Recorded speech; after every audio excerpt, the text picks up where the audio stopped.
क्या यही है अमृतकाल? ऐसे ही हमारा देश बनेगा 5 ट्रिलियन की इकोनॉमी? क्या इसी देश को पूरी दुनिया विश्व गुरु मानकर सलाम करेगी? क्योंकि जिस देश में 80 बनाम 20 की गंदी राजनीति चल रही हो, जिस देश में 20% आबादी का जीना मुश्किल कर दिया गया हो, जिसे ना कुछ बेच पाने की इजाजत हो, ना दुकान लगाने की छूट हो, जिसे मेहंदी तक लगाने पर पाबंदी लगा दी गई हो, किराए का मकान ढूंढने के लिए उसे तिल तिल भटकना पड़ता हो, उसके घर पर बुलडोजर चल जाने का खतरा सताता हो, उसका आर्थिक बहिष्कार किया जाता हो, जिसे मॉब लिंचिंग के नाम पर मारे जाने का डर हो, जिसे ट्रेन में गोलियों से भून दिया जाता हो, जिसके मस्जिदों के सामने अश्लील गाने बजाए जाते हो, गालियां दी जाती हो, और अब देखो तब देखो जब देखो पाकिस्तान जाने की बात बोली जाती हो, यही अमृतकाल है क्या? क्या यही रामराज है क्या? क्या इसी के लिए जनता ने आपको वोट दिया था? ये वो सवाल है जिसका जवाब आज ढूंढने की कोशिश करेंगे, क्योंकि करवा चौथ मनाने जा रही एक बेटी कानपुर की सड़कों पर भी सुरक्षित नहीं है। एक दरिंदा लिफ्ट देने के बहाने उसके साथ दरिंदगी कर जाता है और मुख्यमंत्री हर रोज सुबह उठकर कानून व्यवस्था के नाम पर अपनी छाती पीटते हैं, दुहाई देते हैं, लॉ एंड ऑर्डर की बात करते हैं। आज इन सवालों पर बात होगी। वीडियो आप आखिरी तक देखिएगा। आप देख रहे हैं भारत एक नई सोच और मैं हूं पल्लवी। हम शुरुआत करेंगे दिल्ली से, क्योंकि पीएम भी यहीं बैठते हैं और सीएम भी यहीं बैठते हैं, सुप्रीम कोर्ट के चीफ जस्टिस भी यहीं बैठते हैं और राजनीति की शुरुआत भी यहीं होती है और राजनीति का अंत भी यहीं होता है। लेफ्ट से लेकर राइट तक सियासत जो होती है वो दिल्ली में ही तो होती है ना। तो चलिए सवाल करते हैं सत्ता से, पूछते हैं नरेंद्र मोदी जी से और अमित शाह से। ये बताइए, आखिर इसी दिन के लिए हमने आपको वोट दिया था क्या? आखिर आप देश को कहां ले जाना चाहते हैं? एक गुंडा महिला को मेहंदी लगाने से रोकता है, उसको कहता है कि तुम मेहंदी नहीं लगा सकती। मेहंदी लगा रही लड़कियां क्योंकि हिजाब में होती हैं, इसलिए उसको धमकाता है, डराता है। क्या यही शासन है?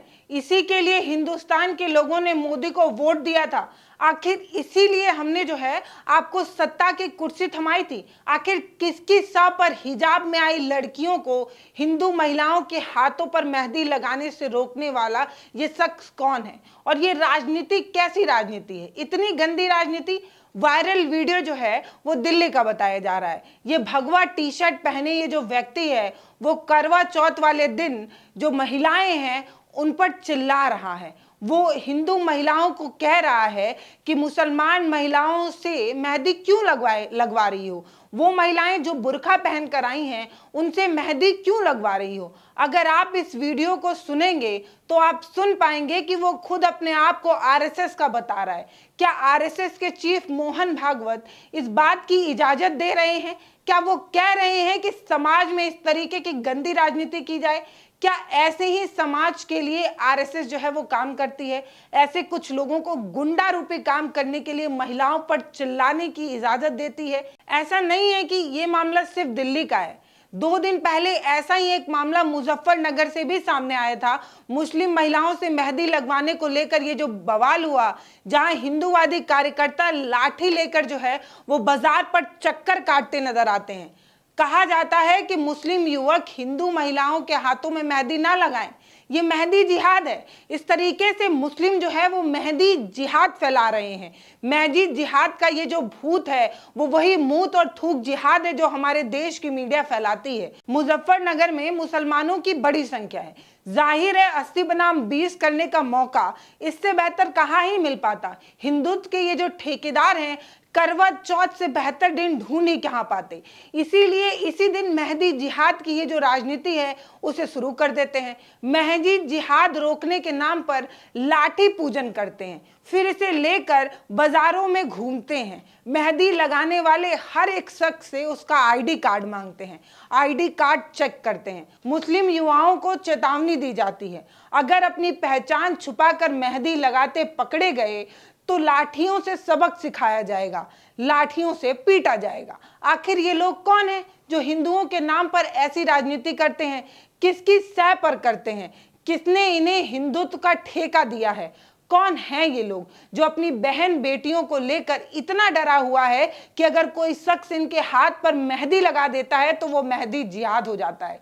इतनी नफरत, किसी भी समाज के लिए बेहतर नहीं है और किसी भी समाज को चैन से जीने के लिए तो बिल्कुल भी नहीं है। इतनी नफरत के साथ हम ना अपने देश को आगे बढ़ा पाएंगे और ना चैन से जी पाएंगे।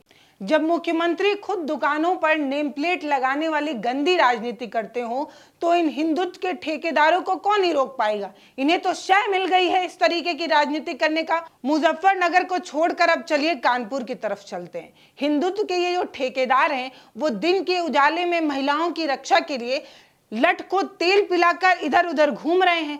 महिलाओं को रक्षा के नाम पर कुछ लोगों को धड़का रहे हैं, भड़का रहे हैं, लेकिन इन हिंदू रक्षकों से महिलाएं कैसे अपने आप को बचा पाएंगी, ये बड़ा सवाल है। मामला जो है वो कानपुर का है, जहां एक महिला जो खुद यूपी पुलिस की सिपाही है, करवा चौथ मनाने के लिए अपने घर जा रही थी। रास्ते में उसे एक हफ्सी दरिंदे का सामना हो जाता है, उसकी वो शिकार हो जाती है।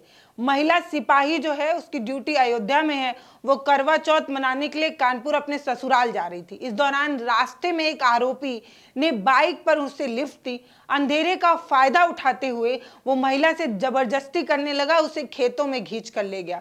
महिला सिपाही ने विरोध किया, आरोपी के मुंह पर जमकर मुक्का मारा। उसके बाद जो ये दरिंदा होता है उसकी डांट जो है वो टूट जाती है। शोर मचाने के बाद आरोपी जो है वो भाग निकलता है। महिला सिपाही अपने ससुराल कानपुर पहुंचती है और वहां पहुंचकर वो अपने परिवार वालों को सारी बात बताती है। महिला सिपाही किसी तरह अपने घर पहुंचती है। परिजनों को जब इस तरीके की घटना के बारे में जानकारी देती है तब घर वालों की सहमति के बाद स्थानीय पुलिस को सूचना दी जाती है। कानपुर के joint police commissioner Harish Chandra ने बताया कि महिला सिपाही ने अपने गांव जाने के लिए एक युवक से बाइक पर लिफ्ट मांगी थी। रास्ते में युवक ने बाइक रोककर महिला सिपाही के साथ दुष्कर्म करने की कोशिश की। ये हाल यूपी के कानून व्यवस्था का है, जहां रात के अंधेरे में एक महिला अपने घर तक नहीं जा सकती, किसी से भी लिफ्ट नहीं ले सकती। वह दरिंदों का कभी भी शिकार हो सकती है और दरिंदा उसे कभी भी अपना शिकार बना सकता है। जब हिंदू त्योहार पर एक हिंदू महिला नहीं सुरक्षित है तो दिन के उजाले में लठ भाजने से क्या फायदा। दरिंदगी के ज्यादातर मामले के जो आरोपी होते हैं वो जान पहचान के ही तो होते हैं। कानपुर में महिला सिपाही को लिफ्ट देने के बहाने पर दरिंदगी करने वाला जो ये युवक है वो मुसलमान नहीं है। अगर मुसलमान होता तो गोदी मीडिया से लेकर हिंदुत्व के ये जो ठेकेदार हैं उनकी भावना आहत हो गई होती, अब तक तो उबाल मारने लगती, देश में गृह युद्ध छिड़ चुका होता और ये सब कुछ जो हो रहा होता वो देश में लाइव टीवी चैनल पर दिखाया जा रहा होता। लेकिन अफसोस कि ये जो दरिंदा है वो हिंदू है, इसीलिए सबकी जुबान जो है वो सिल गई है। कोई उफ तक नहीं कर पा रहा है, कोई बोल तक नहीं पा रहा है। महिला सुरक्षा के नाम पर मेहंदी लगाने वाली मुस्लिम महिलाओं के साथ दरिंदगी दिखाने वाले उन सब लोगों से मेरा सवाल है, हिंदुत्व के ठेकेदारों से भी सवाल है, पहले अपनी गिरिबान झांक कर देखिए और देखना भी चाहिए। देखिए ना कि आपके सानिध्य में महिलाएं कितनी सुरक्षित हैं और कब तक सुरक्षित हो पाएंगी, इसका जवाब है आपके पास।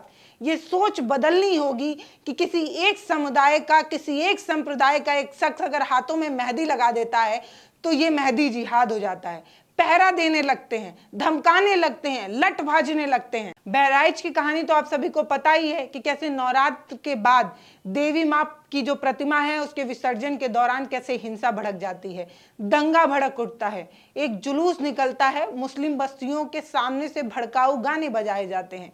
राम गोपाल मिश्रा एक घर की छत पर चढ़कर हरा झंडा उतारने लगता है और फिर गोली लगने के चलते उसकी मौत हो जाती है।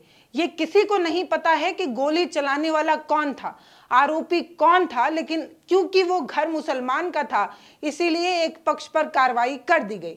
अब तक कई दिन तो बीत चुके हैं ना, बहराइच अभी भी जल रहा है, जांच अभी तक पूरी नहीं हो पाई है, लेकिन कार्रवाई के नाम पर यूपी पुलिस ने 23 घरों को चिन्हित कर लिया है, खाली करने के आदेश भी दे दिए हैं, कह दिया है कि ये सब अतिक्रमण है, 3 दिन के भीतर अपना पूरा घर जो है वो समेट लो, रोड के 7 फीट जो दूरी है उससे खाली कर दो, अगर खाली नहीं किया तो बुलडोजर चलवा देंगे। जिस देश में 140 करोड़ लोग ये जानते हो कि सुप्रीम कोर्ट ने बुलडोजर की कार्रवाई पर रोक लगा रखी है, उसके बावजूद भी यूपी सरकार ने अतिक्रमण के नाम पर इस तरीके का काम किया है, इस तरीके का तोड़ निकाल लिया है कि भाई देखो बुलडोजर हम जो है वो ऐसे घरों पर नहीं चला सकते, लेकिन अतिक्रमण किया हुआ है तो चला सकते हैं। तो ये सारे घर जो है अवैध हो चुके हैं। कितना आसान है ना, किसी भी मकान इमारत को अतिक्रमण घोषित कर दो और फट से बुलडोजर लाओ और गिरा दो। बहराइच में यही हो रहा है। यूपी प्रशासन की ओर से ऐसा इंतजाम किया गया है कि कुछ लोगों को अपने हाथ से अपना घर तोड़ने पर मजबूर किया जा रहा है। कुछ लोग यूपी सरकार के खिलाफ हाईकोर्ट में भी पहुंच गए। अदालत में पहुंचकर सरकार के खिलाफ जो है वो रोक लगाने की बात कही है। सुप्रीम कोर्ट ने कह दिया है कि बुलडोजर एक्शन जो है वो गलत है, लेकिन यूपी सरकार मान ही नहीं रही। कोर्ट ने योगी सरकार की भद्द पिटवा दी है, लेकिन सरकार की आंख खुली नहीं रही है। आखिर ये कौन से अफसर हैं जो यूपी सरकार के मुखिया को बदनाम करने की कोशिश कर रहे हैं? योगी जी के खिलाफ साजिश करने वाले ये अफसर कौन हैं? इनकी करतूतों की वजह से अदालत से बार बार योगी सरकार को मुंह की खानी पड़ती है, बार बार इनको जो है वो डांट पड़ती है। ये बुलडोजर चलाने वाले कौन हैं? टांग पर गोली मारने वाले ये अफसर कब समझेंगे कि न्याय जो है वो अदालत से ही मिलता है, रोड पर न्याय कभी नहीं दिया जा सकता। इन लोगों को कौन सिखाएगा? इन्हीं लोगों की वजह से एक शायर ने खूब लिखा था, लोग टूट जाते हैं अपना घर बनाने में, लेकिन तुम तरस तक नहीं खाते बस्तियां जलाने में। बहराइच की आग अभी ठंडी भी नहीं हुई थी कि उत्तराखंड के चमोली के मुसलमानों के खिलाफ फिर से साजिश शुरू हो गई। चमोली जिले के खानसारा कस्बे के व्यापारियों के एक संगठन ने लगभग 15 मुसलमान परिवारों को 31 दिसंबर तक शहर छोड़ देने का फरमान दे दिया है। कहा है कि अपना ये जो बोरिया बिस्तरा है वो समेटो और निकल जाओ। इसमें से कुछ परिवार ऐसे हैं जो दशकों से चमोली में रह रहे हैं, लेकिन ये जो संगठन है इसको अब ख्याल आया है। बीते बुधवार को खानसार के मैदान में एक चेतावनी रैली निकाली गई। व्यापार मंडल की बैठक में यह प्रस्ताव पारित किया गया। प्रस्ताव में कहा गया कि सभी परिवारों को 31 दिसंबर से पहले शहर छोड़ देना चाहिए। ऐसा नहीं करने पर न केवल वो परिवारों के खिलाफ बल्कि उनके घर, दुकानों और किरायों पर दे जाने वालों के खिलाफ भी कार्रवाई करेंगे, दंडवत कार्रवाई करेंगे। इस तरीके की बात कही जा रही है। ऐसे मकान मालिकों को 10,000 रुपए तक का जुर्माना जो है वो लगाया जा रहा है। यानी कि जिनका मकान खुद है वो, जो किराए पर हैं वो, उन सब पर जो है वो कार्रवाई की जाएगी। मकान मालिकों तक पर जो है वो आर्थिक दंड देने की बात कही जा रही है। ये जो संगठन है ना, उसने खानसारा घाटी के गांव में सभी फेरी वालों की एंट्री पर रोक लगा दी है। ये फैसला दिया गया है कि कुछ भी बेचते पकड़े गए ना तो उन सब पर कार्रवाई की जाएगी। हर फेरी वाले से 10-10 हजार रुपए का जुर्माना लिया जाएगा, कानूनी कार्रवाई की जाएगी। मैथन सेवा समिति नाम का ये जो संगठन है उसका कहना है कि दूसरे शहरों में हो रही घटनाओं के चलते हिंदू महिलाओं के खिलाफ किसी भी आपराधिक घटना को रोकने के लिए फैसला लिया गया है। महिलाओं को सुरक्षित करने के लिए सब किया गया है। ये मामला उत्तराखंड का है, लेकिन सियासी गलियारों में सब में चुप्पी है, कोई कुछ नहीं बोल रहा है। क्यों? क्योंकि सितम जो है वो मुसलमानों पे ढाए जा रहे हैं, इसीलिए सब चुप हैं। इसी बीच MIM के असुद्दीन अवैसी ट्वीट कर पीएम मोदी से सवाल करते हैं। अवैसी एक्स पर लिख कर ये कहते हैं कि मुसलमानों को भारत में अछूत बना दिया जा रहा है। उत्तराखंड के चमोली में 15 मुसलमान परिवारों का सामूहिक बहिष्कार किया जा रहा है।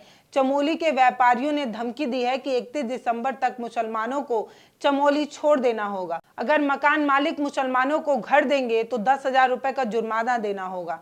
ये वही उत्तराखंड है जहां की सरकार समानता की बात करती है और यूनिफॉर्म सिविल कोड लाने की बात करती है, उसे लागू करने की बात करती है।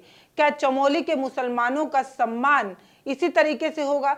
समता और सम्मान से जीने का उन्हें कोई हक नहीं। मोदी सऊदी अरब के शेखों से गले मिलते हैं और चमोली के मुसलमानों को गले भी नहीं लगा सकते। आखिर मोदी भारत के प्रधानमंत्री हैं, सऊदी या दुबई के तो है नहीं। अवैसी के सवाल जो है वो जायज हैं। पूछा जाना चाहिए इस तरीके का सवाल कि विदेशों में जाकर मुसलमानों से इतना प्रेम और भारत के मुसलमानों से इतनी हिंसा, इतनी नफरत, आखिर क्यों? ऐसा इसलिए क्यों? क्योंकि मोदी मुसलमानों को गले नहीं लगा सकते। अगर वो मुसलमानों को गले लगाने लगे तो उनकी गंदी राजनीति खत्म नहीं हो जाएगी। वो कैसी 80 बनाम 20 कह पाएंगे?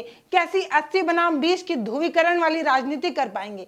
कैसे चुनावी रैली में ये कह पाएंगे कि बटोगे तो कटोगे? बजरंग बली के नाम पर वोट कैसे मांग पाएंगे? आखिर मुसलमानों को डरा कर दिखाना चाहते हैं ना। भाजपा की राजनीति तो ऐसे ही चलती है। लेकिन दोस्तों, आपको पता है आपको मैंने शुरू से बताया है, अब भी बता रही हूं। 80 बनाम 20 की ये जो गंदी राजनीति है, इससे गंगा जमुना तहजीब के लिए बहुत बड़ा खतरा है।